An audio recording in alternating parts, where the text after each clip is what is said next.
출애굽기 4장 27절에서부터 31절까지 말씀입니다. 저와 여러분이 한 절씩 한 절씩 교독하고 마지막 31절 다 같이 읽도록 하겠습니다.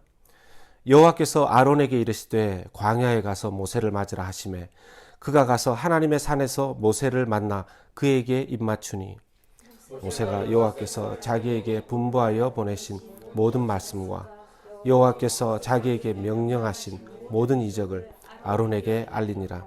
모세와 아론이 가서 이스라엘 자손의 모든 장로를 모으고 아론이 여호와께서 모세에게 이르신 모든 말씀을 전하고 그 백성 앞에서 이적을 행하니 같이 읽겠습니다. 백성이 믿으며 여호와께서 이스라엘 자손을 찾으시고 그들의 고난을 살피셨다 함을 듣고 머리 숙여 경배하였더라. 아멘. 아멘.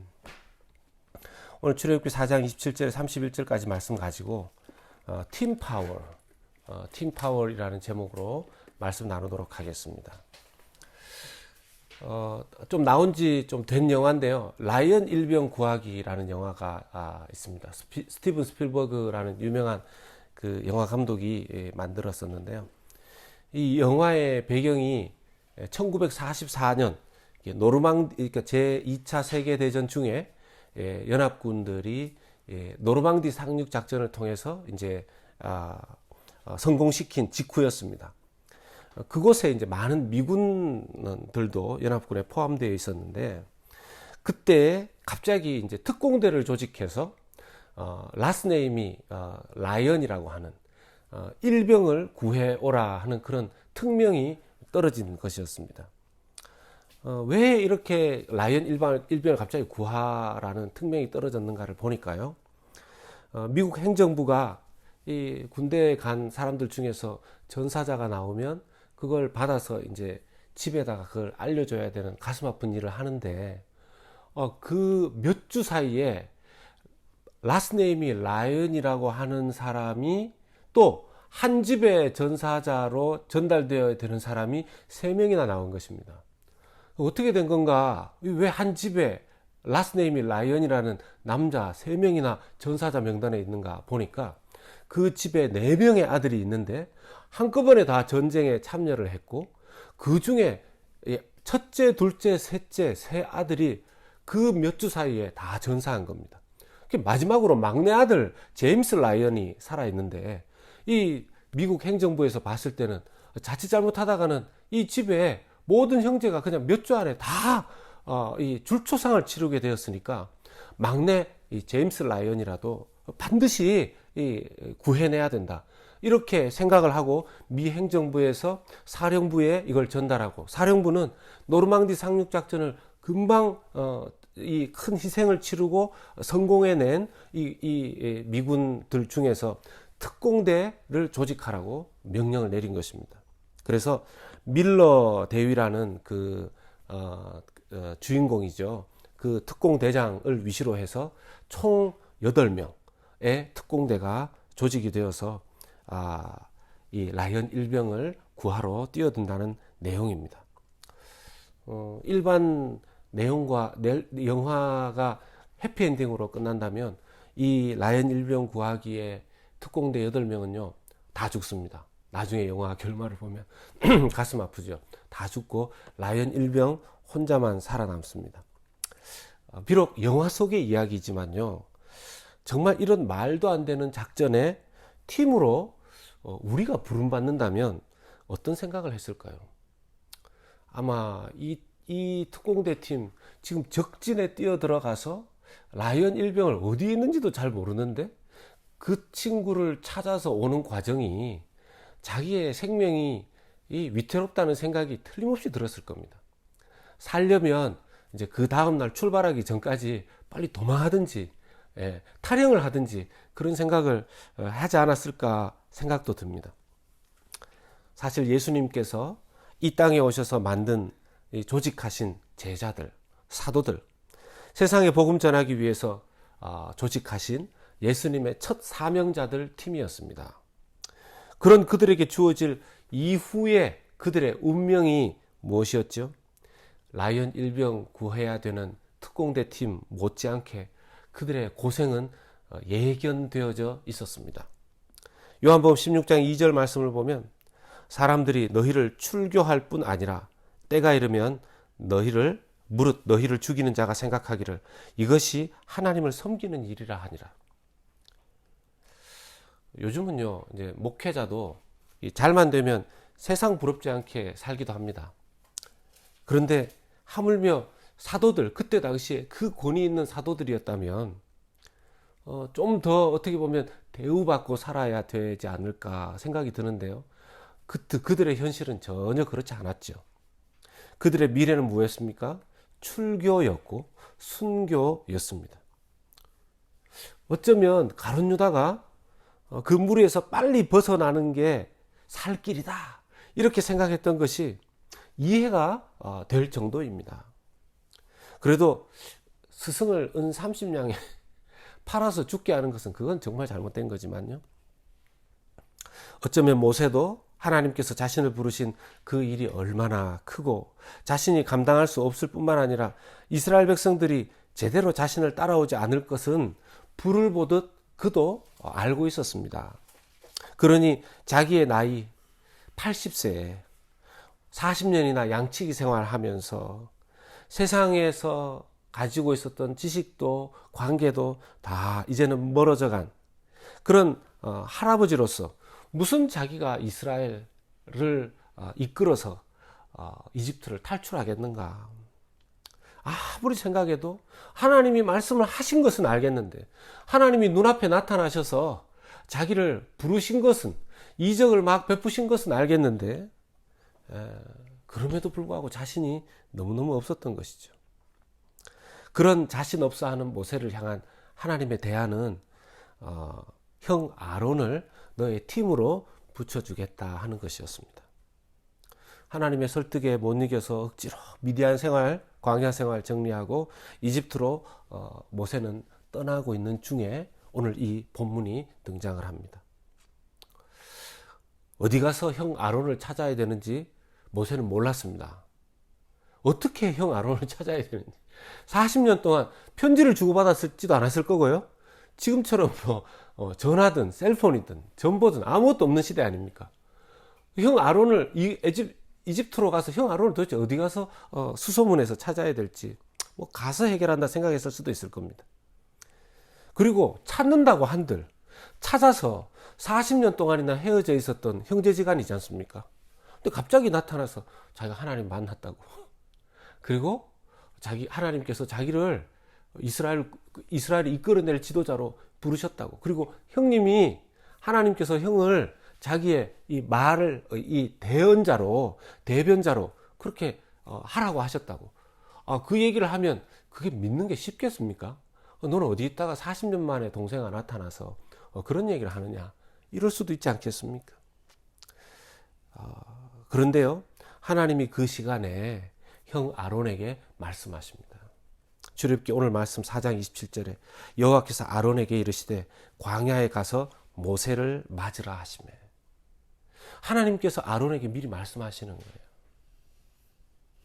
광야에 가서 모세를 맞으라. 그가 가서 하나님의 산에서 모세를 만나 그에게 입 맞추니 하고 말씀하십니다. 광야로 가서 모세를 맞으라. 옛날에 이제 그런 얘기 많이 들었습니다. 점치러 가면 점치는 사람이 올해 저 동쪽으로 가면 귀인을 만날 것이다. 이렇게 얘기했다 그래요. 그런 점쟁이도 아니고 하나님께서 나타나셔서 광야에 가서 모세를 맞으라. 그러면 또 광야는 어디입니까? 무슨 GPS 위치를 가르쳐 주시는 것도 아니고 어디를 정확하게 얘기해 주시는 것도 아니고 광야에 가서 너의 동생 모세를 맞으라. 40년 동안 죽었는지 살았는지도 모르고 지냈던 자기 동생의 이야기를 하나님으로부터 듣는데요. 광야로 가라고 말씀하십니다. 다짜고짜 광야. 근데요, 아론이 당황했을 법한데 두말하지 않고 순종합니다. 두말하지 않고 순종합니다. 그러니까 보면 하나님께서 하나님의 일에 하나님의 사명과 목적에 쓰시는 가장 중요한 원리가 하나님을 향한 순종이라는 것을 배우게 됩니다. 어떤 뛰어난 어떤 기술이나 뛰어난 어떤 것보다 하나님 앞에 순종하는 자세. 말씀이 떨어지면 이해가 잘 안 되어도 40년 만에 동생의 이름을 듣는데 그것도 그 동생을 맞이하러 자기가 집에 있다가 오면 맞이하라가 아니시고 광야로 가서 너의 동생을 맞으라. 하나님의 그 말씀에 그대로 그냥 아론이 순종합니다. 여기서 재밌는 것은 아론에게 하나님께서 광야에 가서 이렇게 표현을 하지요. 27절에 광야에 가서 모세를 맞으라 하시매 그가 가서 광야로 갔는데 이 같은 구절 안에 표현이 그 광야에 대한 표현이 하나님의 산에서 모세를 만나 이렇게 표현이 되어 있습니다. 광야 그 사막 같은 곳 아닙니까? 아무것도 없는 허벌판. 그런데 같은 그 27절 안에서 그 광야의 표현이 하나님의 산이라고 또 묘사된 부분이 있습니다. 신의 산을 이제 의미하는 그런 것인데요. 모세도 그 산에서 하나님 만났고요. 놀랍게 이 한 구절 안에 이런 뜻을 보게 됩니다. 아론도 하나님께서 이것으로 좀 테스트 하시는 것을 봅니다. 광야로 가서 하나님을 만나는 하나님의 산에 이르게 되는 것이죠. 우리가 정말 하나님을 원하는, 하나님 만날 수 있는 곳, 세상에 화려한 궁전이나 어떤 높은 지위에서가 아니라 하나님께서는 광야와 같은 곳으로 우리를 이끌므로써 거기서 놀랍게 하나님을 만나게 하십니다. 모세도 어디서 하나님 만났습니까? 궁정에서요? 아닙니다. 미디안 광야에서 하나님 만났습니다. 바울도 아라비아 광야에서 하나님을 깊이 만났습니다. 심지어 예수님조차도 성령의 이끄심을 받아서 광야로 나가셔서 거기에서 하나님을 완전히 새롭게, 그분은 뭐 하나님과 늘 만나시는 분이셨지만 특별히 그때에는 이제 사탄을 어떻게 이겨야 되는지, 그리고 말씀으로 살아간다는 것이 무엇인지, 오직 십자가만 향해서 걸어갈 것을 분명하고 완전하게 보여주신 곳이 광야였던 것이죠.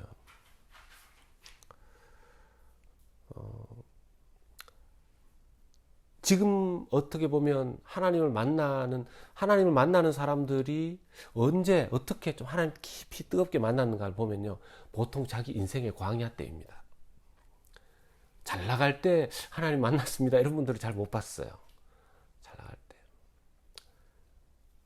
그런 면에서 지금 이렇게 코로나 바이러스로 인해서 사람들이 뭐 전 세계가 광야를 경험하고 있는 이때 하나님을 많은 사람들이 만날 수 있는 정말 좋은 기회가 되는 줄로 믿습니다. 이게 그냥 일부 사람들의 광야가 아니라 너무나 많은 사람들이 이 광야를 경험하고 있기 때문입니다. 그래서 이때 우리가 예수님을 전해야 되는 것이죠. 마음이 가난해지고 불안해져 있는 이때, 개인적인 광야를 다 경험하고 있는 이때 말입니다. 모세가 아론을 설득시킨 것이 아니었습니다. 이미 하나님께서 아론을 준비시켜 놓으셨던 거죠.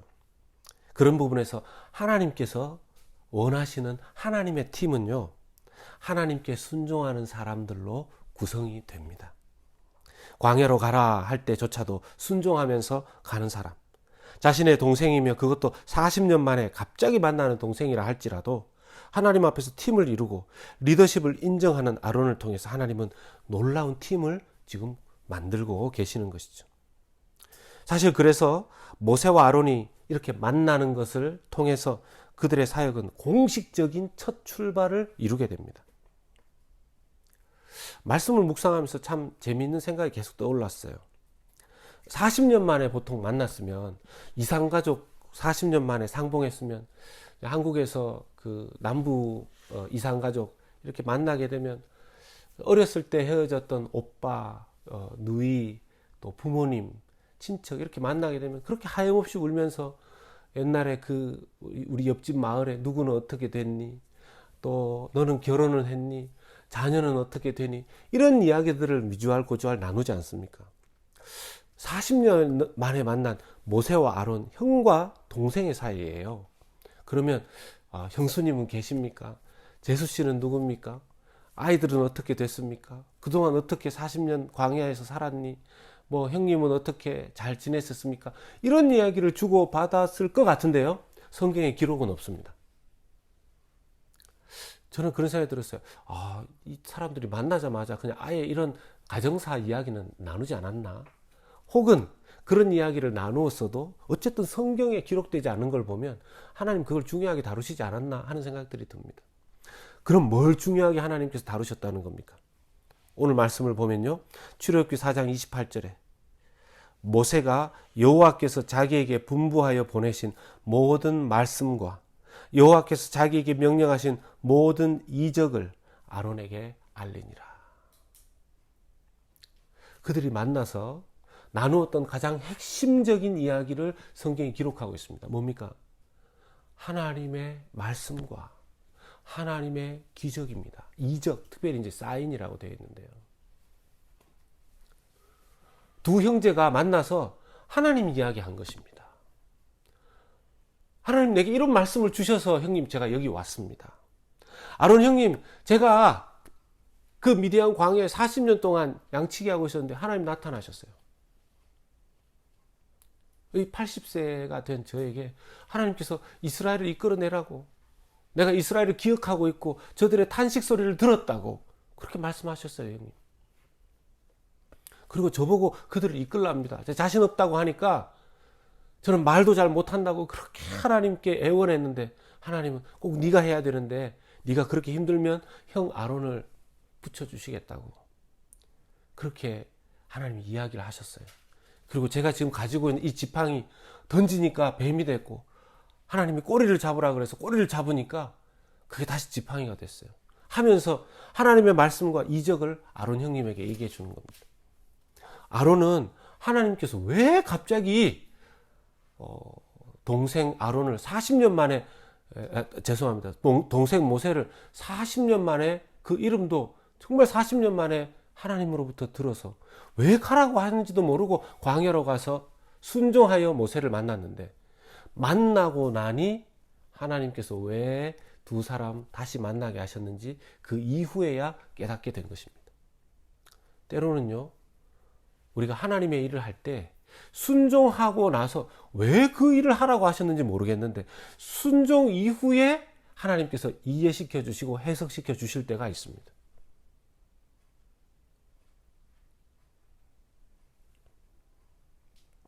이런 부분에서 우리가 깨달아야 될 것은요, 하나님께서 원하시는 팀, 하나님의 사역을 하는 그 팀은요, 인간관계, 이해관계가 뭐 있을 수 있겠죠. 가족일 수도 있고 친척지간일 수도 있고 친한 사람들일 수도 있지만 정말 하나님이 원하시는 팀의 가장 중요한 중심은 하나님의 말씀이며 하나님의 역사하심이 되어야 하는 줄로 믿습니다. 지금 아론과 모세 가족지간인데 하나님께서 이 사명을 말씀을 먼저 나누게 하십니다. 하나님의 기적과 이적, 능력을 먼저 나누게 하시는 것입니다. 교회는 그런 의미에서 끊임없이 자기에게 물어야 됩니다. 우리 교회의 중심은 무엇인가? 우리 팀의 중심은 무엇인가? 우리 소그룹의 중심은 무엇인가? 서로 행복하고 서로 그냥 잘 알고 집에 숟가락 젓가락 몇 개 있는 그것도 알 필요가 있죠. 그러나 그것이 중심이 되어서는 안 된다는 것입니다. 교회의 중심은 하나님의 말씀이 되어야 합니다. 교회의 중심은요, 하나님의 살아계심이 능력으로, 이적으로, 기적으로 나타나는, 기도의 응답들이 나타나는 것이 교회의 중심이 되어야 하는 것입니다. 만약 인간관계로 묶여있는 교회라면 하나님의 일이 과연 파워풀하게 이루어질지 생각해야 되는 것이죠. 요즘 개척 준비팀이 모여서 의논하고 기도회를 꼭 가지고 있습니다. 계속 기도해야 됩니다. 그리고 주중에 모여서 큐티 말씀을 나눕니다. 이것은 하나님의 팀이 되기 위해서 너무나 중요한 모습인 것이죠. 앞으로도 절대 잊어서는 안 될 것이라고 믿습니다. 앞으로 사람이 많아진다 하여도 사역들이 더 커진다고 하더라도, 규모가 점점 자라난다고 하더라도, 그때도 모든 리더십들의 중심은 말씀이어야 하고 기도가 되어야 하는 줄로 믿습니다. 그렇더라도 계속해서 하나님 말씀이 중심이 되는, 정말 기도가 중심이 되는, 예배는 말씀과 기도가 아주 핵심적으로 중심이 되는, 그때는 뭐 불신자가 와 있든지 뭐 교회 처음 오시는 분들이 와 있든지 간에 그런 모임 안에서는 집중적으로 예배 뜨겁게 하나님 앞에 마치 산에 어디 부흥회에서 정말 주님을 향해서 목이 터질 더라 하나님 바라보는 그런 시간이 되어야 하고요. 또 이렇게 누군가를 초청해서 뭐 초청 집회를 하든 아니면 뭔가를 나눠줘야 될 때는 정말 그럴 때는 겸손하게 나눠줘야 되겠죠. 또 하나 우리가 기억해야 될 것은 이 팀은 한 마음 한 뜻이어야 되는데요. 아론은 형님임에도 불구하고 또 40년 만에 나타나서 광야에서 40년 양을 친 모습, 광야에서 한 40년 양 쳤다면 이미 그 모습 자체에 이렇게 목자 생활 40년, 양치기 생활 40년, 이렇게 보면 자기는 이집트라는 큰 그때 당시로는 가장 강대국에 살았을 것이고요. 이렇게 만나보면 서로 몰골이 좀 다르지 않겠습니까? 그런데 아론 형님은요, 동생의 그런 겉모습에 집중하지 않습니다. 그에게 일어난 하나님의 일을 귀 기울여 듣는 것이죠. 그리고 그것을 그렇게 동생에게 다 듣고 난 다음에 출애굽기 4장 30절 보면 그대로 장로들에게 전합니다. 아론이 여호와께서 모세에게 이르신 모든 말씀을 전하고, 아론이 여호와께서 모세에게 이르신 모든 말씀을 전했습니다. 그 백성 앞에서 이적을 행하니, 장로들과 백성 앞에서 자기의 개인적인 의견을 말했던 것이 아닙니다. 여러분, 제 동생 모세가 40년 만에 와서 하나님이 자기를 미디안에서 광야에서 만나서 이렇게 얘기를 했답니다. 여러분 한번 들어보십시오. 제 생각에는 저도 잘 안 믿어지는데 동생이 또 그렇게 만났다고 하니까 여러분 한번 들어보십시오. 이렇게 말하지 않았습니다. 자기가 모세가 하나님께로부터 받은 그대로, 여러분들 하나님께서 모세에게 나타나셔서 이렇게 말씀하셨습니다. 이제 모세를 하나님께서 이 이스라엘의 지도자로 세우시고 이제 이집트에서부터 우리 이스라엘을 이끌어 내실 것입니다. 하나님께서 우리의 탄식 소리를 들으셨고 하나님이 모세를 세우셔서 이 파라오, 이 이집트 왕에서부터 우리를 이끌어내실 증거는 이런 것입니다. 아주 사견 없이 전달을 했습니다. 조심스러운 이야기지만요. 제가 이전에 벌써 이제 이전이 되죠. 또 한 교회에서 담임 목사로 사역할 때 어떤 경우에는요. 제가 가진 생각과 말이 누군가를 통해서 전달될 때 와전되는 경우를 보게 됐습니다. 사람이 물론 완벽하게 말을 전하기는 어렵죠. 또 듣는 사람에 따라서 해석이 달라지기도 하죠. 하지만 때로는요, 전달하는 사람이 자기의 사견을 슬쩍 집어넣어서 말이 왜곡될 때가 있는 것도 보게 됩니다. 그래서 우리 팀, 동역자들끼리 서로가 말을 할 때 말을 옮기는 것을 아주 조심해야 되는 것이 여기에 있습니다. 전달을 해야 되는 경우라면 정말 그 사람의 마음의 동기가 맞는지부터 주의하면서 전해야 될 것입니다. 그럴 자신이 없다면, 내가 그 사람의 마음의 동기까지 다 해서 잘 전달할 자신이 없다면 아예 하지 않는 것이 좋은 것이 되는 것이죠. 아론이 참 신실한 마음으로 전했다는 것을 알 수 있습니다. 그 결과가 나옵니다. 출애굽기 4장 31절에 아론이 그렇게 전하자 백성이 믿으며 여호와께서 이스라엘 자손을 찾으시고 그들의 고난을 살피셨다 함을 듣고 머리 숙여 경배하였더라. 이것이 정말 하나님 안에서 말씀 중심으로 하나님 앞에서 정말 기도하며 순종한 사람들에게 그 팀에서 나타나는 열매입니다. 사람들에게 하나님을 만날 수 있게 하고 그들로 하여금 하나님께 나아가게 하는 팀이 되는 것이죠. 오늘날 많은 교회가요, 교회 내부를 위해서 존재하는 팀이 되어버렸습니다. 오늘날의 교회가. 그래서 교회 외부 사람들이 하나님을 만날 수 있게 하려면 어떻게 해야 되는지는 놓쳐버렸어요. 그래서요, 하나님의 사역을 할 팀은 결정해야 됩니다. 그리고 계속 고민해야 됩니다. 교회가 누구를 위해서 존재하는지, 무엇을 위해서 존재하는지 말입니다. 자칫 잘못하면 믿는 자들만을 위한 교회가 될 수 있는 것입니다. 믿는 자들만을 위한 교회가 과연 하나님께서 원하시는 교회일까요? 믿는 자들만을 위한 교회, 이미 나는 구원 받았어 라고 분위기와 문화가 형성이 되면요, 자기에게 믿음의 확신이 없고 자기도 아직 구원의 확신이 없는 사람들조차도 구원받은 사람인 것처럼 구원받은 척, 확신이 있는 척 그 교회 안에서는 살아가야 됩니다. 그런 교회는요, 은혜의 메시지에 귀 기울이지 않습니다. 왜? 은혜의 메시지에 귀를 기울여버리면 자기가 그 은혜가 필요한 사람, 구원의 은혜가 필요한 사람이 되어버리기 때문에 그래요. 그런 교회는 다 구원받았으니까 이제 그냥 축복의 메시지만을 바라게 되어 있는 것입니다. 예수님께서, 하나님께서 만드시는 팀을 우리가 만들어야 될 것입니다. 기도해야 될 것입니다. 예수님도 팀을 만드실 때, 전도할 때 둘씩 짝지어서 보내시지 않았습니까? 마태복음 18장 20절에 두세 사람이라도 놀라운 하나님 팀이 될 수 있다는 것을 보여주십니다. 두세 사람이 내 이름으로 모인 곳에는 나도 그들 중에 있느니라. 내 이름으로. 그러니까 두세 사람이라 할지라도, 여기 뭐 두세 사람 지금 넘는데요, 두세 사람, 지금 아론과 모세는 딱 두 사람이지 않습니까?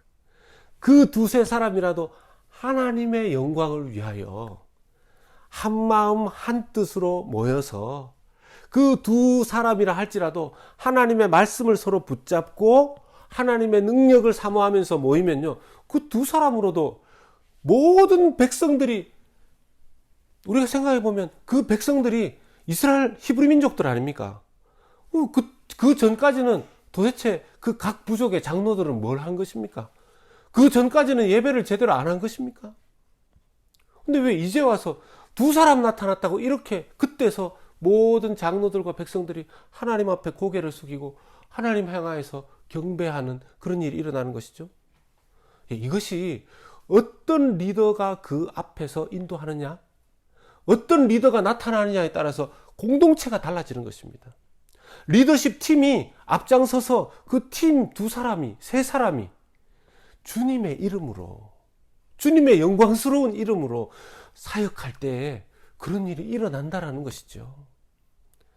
구슬이 서 마리라도 깨어야 된다 그랬죠. 많은 사람들이 있어도 결국은 목적이 뚜렷하고 분명한 그런 팀이 앞장서서 보여주고 이끌어야 한다는 것입니다. 하나님의 원리가 그런 것이죠. 전도서 4장에 그런 말씀이 계속 나오더라고요. 전도서 4장 9절에 두 사람이 한 사람보다 나음은 그들이 수고함으로 좋은 상을 얻을 것입니다. 11절 말씀에 또 두 사람이 함께 누우면 따뜻하거니와 한 사람이면 어찌 따뜻하랴. 전도서 4장 12절에 한 사람이면 패하겠거니와 두 사람이면 맞설 수 있나니 세 겹줄은 쉽게 끊어지지 아니하느니라. 그런 의미에서요, 여러분, 두세 사람이 작은 게 아닙니다. 두세 사람이 작은 게 아닙니다. 정말 하나님 앞에 팀이 된 그 두 사람, 세 사람은요, 강력한 파워를 발휘하는, 강력한 하나님의 일을 하는 그런 두세 사람이, 그런 팀이 된다라는 것입니다. 이제 새로운 교회가 출발하고 있습니다. 믿는 자들만을 위한 교회가 되기를 원하지 않습니다. 이미 생존한 자들을 위해서만 교회를 세우는 것이 아니라 믿지 않는 자들이 올 수 있는 교회를 세워 나가야 될 줄로 믿습니다. 첫 단추를 잘 끼워야 됩니다. 새로운 교회의 목적이 무엇이 되어야 하겠습니까? 친한 사람들 모으는 친교의 장소 하나를 만드는 것이 목적이 아닙니다. 그냥 많은 교회 중에 또 한 교회 보태는 것이 목적이 아닙니다. 하나님의 말씀을 중심으로 그리스도 예수의 복음과 그의 하신 일을 중심으로 모여야 하며 하나님 앞에 기도함으로 끊임없이 응답하시는 그 응답의 역사가 교회 안에 나타나야 될 줄로 믿습니다. 어떻게 하면 그것을 교회가 내부적으로 외부적으로 담아낼 수 있을까를 끊임없이 고민해야 할 것입니다. 이제 말씀 마무리합니다. 설교 서두에 말씀드렸던 그 영화 라이언 일병 구하기의 결말, 특공대 8명 다 전사했다고 그랬죠. 유일하게 라이언 일병만 살아남았는데요. 그 전쟁이 다 끝난 이후에 이제 그 한 노인이 가족들과 함께 공동묘지 이제 국군 그 묘지에 이제 한 노인과 그 가족들이 다 같이 갑니다. 그 노인은 라이언 일병이죠. 이미 나이가 그렇게 많이 든 것입니다. 그래서 그 자기를 구하기 위해서 왔었던 특공대 팀의 대장이었던 밀러 대위의 그 묘지 앞에서 회상하는 그런 장면이 나옵니다. 이 라이언 일병은 자기를 위해서 희생한 많은 군인들을 늘 생각하면서 그들에게 부끄럽지 않은 모습으로 살아가려고 많이 사실은 노력을 했죠. 그러면서 그 장면에서 늙은 라이언 일병이 자기 아내에게 이렇게 묻습니다. 나는 정말 잘 살아왔나요? 나는 정말 잘 살아왔나요? 그들의 희생에 부끄럽지 않게 나 정말 잘 살았나요? 이걸 아내에게 물어봅니다. 예수 그리스도의 십자가의 죽으심과 부활하심, 그리고 예수 그리스도의 그 이후에 사도들이 팀을 이루어서 치루었던 그 희생과 고난, 또 그리고 예수 그리스도께서 그 이후에 복음을 전하기 위해서 계속해서 세우셨던 그 교회들의 깨어있는 교회들의 수고와 희생으로 그 다음 타자들이 생겨났습니다. 우리는 예수 그리스도의 십자가의 그 복음 앞에서 또 우리 앞서서 우리를 살리기 위해서 희생했던 수많은 사람들 앞에서 윌리엄 틴델이 처음으로 영어 성경을 번역한 사람 아닙니까? 그런데 많은 사람들에게 성경을 보급해 주고, 특별히 영어권 사람들에게 성경을 보급해 주고 싶어서 성경을 영어로 번역했던 윌리엄 틴델 교수형 당해서 죽었습니다. 이미 그가 그 일을 할 때 심지어 그때 당시에 믿음을 가지고 있었던 교회들조차 그에게 경고했어요. 영어 성경 번역하지 말라고. 너의 목숨이 위태로울 것이다. 그런데 그는 하나님의 영광을 위해서 번역했습니다. 그의 희생이 있었기 때문에 지금 오늘날 영어 성경뿐만 아니라, 그러니까 그때 좀 이 주변에 있었던 신학자들이 어떻게 된 것인지, 이 라틴어 성경도 잘 도와주지 않고, 그래서 독일로 가서 이 윌리엄 틴델이 직접 그 원문 성경으로 영어 성경 번역하는 일을 했다 그래요. 예수 그리스도의 수많은 팀들의 희생으로, 그 파워풀한 희생으로 우리의 영혼 구원을 받을 수 있는 복음을 우리도 받았습니다. 그 은혜를 누리게 되었습니다. 오늘 우리가 또 다른 예수님의 그 팀이 되어야 할 줄로 믿습니다. 서로를 말씀으로, 기도로 붙들어주고 이 시대에 귀하게 쓰임받는 새로운 하나님의 팀이 되는 공동체가 될 수 있기를 주 예수님의 이름으로 간절히 소원합니다. 아멘.